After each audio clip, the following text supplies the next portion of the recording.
Mheshimiwa Waitara. Mheshimiwa Mwenyekiti, nashukuru sana.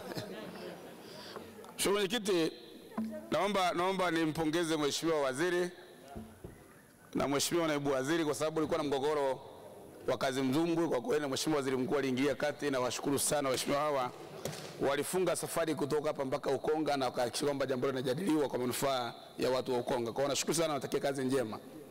Lakini Mheshimiwa Mwenyekiti, pia ningeshauri kwamba nadhani mawaziri wapo humu, hizi pongezi ambazo Mheshimiwa Lukuvi anapewa na wengine, ningedhani mawaziri ingefanya kazi kama hiyo, tungewatatua mgogoro mkubwa.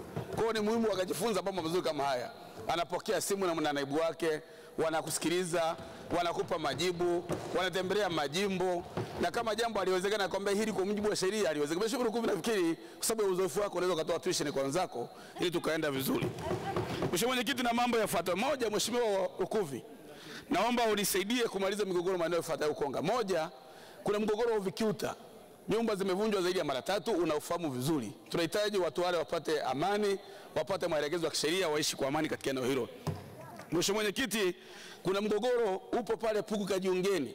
Ni eneo la wazi, hakuna eneo lingine. Vijana kwa wanacheza mpira, kina mama wanafanya kazi zao. Nyumba zilivunjwa usiku wa saa 9. Ofisi ya mkoa tumeenda mara nyingi sana, hatuna majibu mpaka leo. Tunaomba tusaidie tupate majibu katika eneo hilo. Kata ya Kipunguni, kuna ile kata haina shule ya sekondari. Mheshimiwa Mwenyekiti, haina huduma za kijamii, ni kata mpya.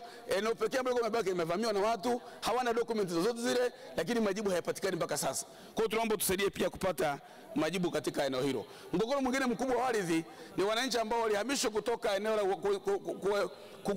uwanja wa ndege wakapelekwa maeneo ya Buyuni, Zavara na maeneo mengine kule. Wale watu wameondolewa kutoka hapa uwanja wa ndege Kipawa, kule hawakupewa ardhi, lakini bahati mbaya pia wakapewa maeneo ya watu. Kwa kuna ugomvi kati ya watu ambao wametoka Kipawa na wale ambao wenyeji waliokutwa katika eneo lile. Mheshimiwa Mwenyekiti na Mheshimiwa Lukuvi, kwa sababu upo tayari ukutana watu hao wasikilize, ni kilo cha muda mrefu na kwenda na shida kubwa sana. Mheshimiwa Mwenyekiti, za wengine ni bomoa. Mheshimiwa Mwenyekiti, eneo la kata ya Pugu Station, kata ya Ukonga, kata ya Gongo la Mboto, maeneo yalibomolewa kupisha ujenzi wa reli kwa kiwango cha standard gauge. Hatupingi.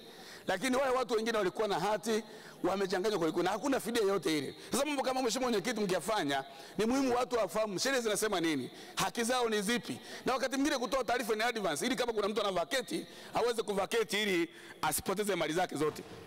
Mheshimiwa Mwenyekiti, neno la mwisho ni upimaji wa maeneo ya umma. Migogoro mingi iliyopo katika maeneo yetu hayapimwi. Mheshimiwa Lukuvi, asante sana Mheshimiwa Waitara, kupima maeneo haya ili kuondoa migogoro kati ya wananchi na maeneo ya umma. Asante sana Mheshimiwa, umefahamika. Asante sana. Tunamalizia na Mheshimiwa Magdalena Sakaya.